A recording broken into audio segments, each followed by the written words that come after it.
mas ele não deixou de ter aquela essência. Eu costumo falar, sabe, que Jesus, ele é um general 4 estrelas, comandante, não deixou de ser comandante, mas ele vestiu a farda de um soldado recruta. Ele vestiu a farda de um soldado, mas ele não deixa de ser general por isso, porque essa autoridade, ela já foi instituída antes. O fato dele colocar a farda de um soldado não tira a autoridade dele, mas agora ele realmente se esvazia. Ele passa a não ter o convívio dos generais, de ser servido, mas ao contrário, agora ele passa a servir.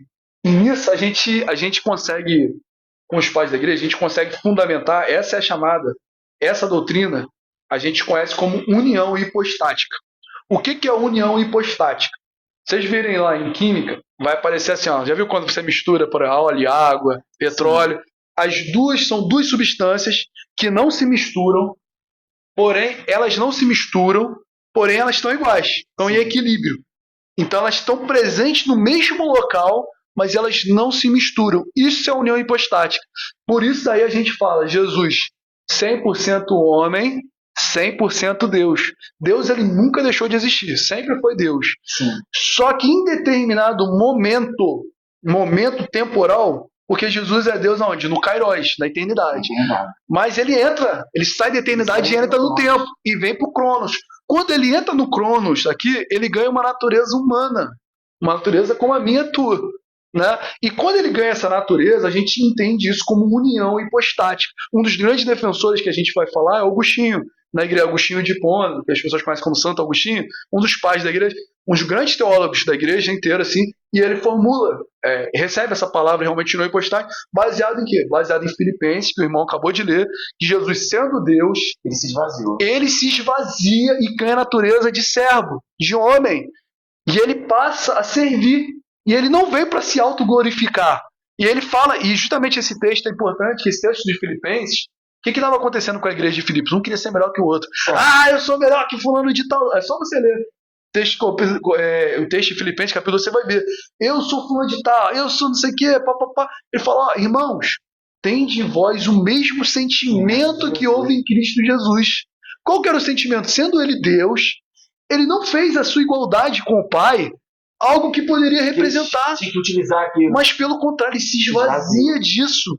E ele passa a ser servo. E nesse que ele passa a ser servo, ele começa a se limitar na sua natureza humana. E nisso que ele é homem, por isso que ele sendo homem, natureza humana, ele começa a orar para o Pai, que é natural, porque ele é homem. Ele começa a sentir aflição, ele começa a crescer em ensinamento, ele começa a aprender as coisas. Mas pode Deus, Todo-Poderoso, aprender as coisas? E isso aí que você está falando, que causa a confusão. Exatamente, que as pessoas não entenderam isso. Realmente, você vai pegar os textos, né? Jesus falando, Pai, muito obrigado por me ouvir. A palavra que eu estou falando não é minha, é meu Pai que me deu para falar. Ele deu toda a glória para o Pai. Toda a glória para o Pai. Aí você pega essa questão sem você entender teologicamente todo o contexto geral. Você pega um texto isolado, né? Um texto isolado, você forma uma doutrina em cima de... Isso é a seita. Isso que é a questão da seita. Você forma uma doutrina em cima de um pedaço. Então você não segue a doutrina principal. Você segue um pedaço dela e cria todo um outro universo. O universo da doutrina principal está aqui. Aí você cria um outro universo que contém o texto bíblico, utiliza os textos bíblicos, mas o fundamento principal é o que você acha. Então, quando você falou assim, Jesus ora pelo Pai, nos pedindo, aí você olha, tá vendo? Então Jesus é menor do que o Pai. Só que eles não estão vendo que está aqui em Filipenses dizendo que ele mesmo tendo a natureza ele deu glória para o Pai, né? Ele deu maior. O Pai é maior que eu, falando isso, dando toda a glória para o Pai. Ele não utilizou essa natureza, ele não quis utilizar. Ele se esvaziou, ou seja, agora eu sou servo, eu sou irmão.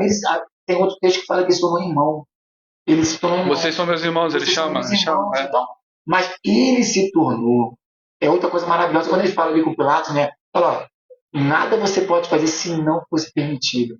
Dar autoridade por ele. Ele estava ali, ele poderia, mas não, ele se esvazou, ele quis passar por aquilo. Porque se ele não passasse por aquilo, estávamos perdidos. E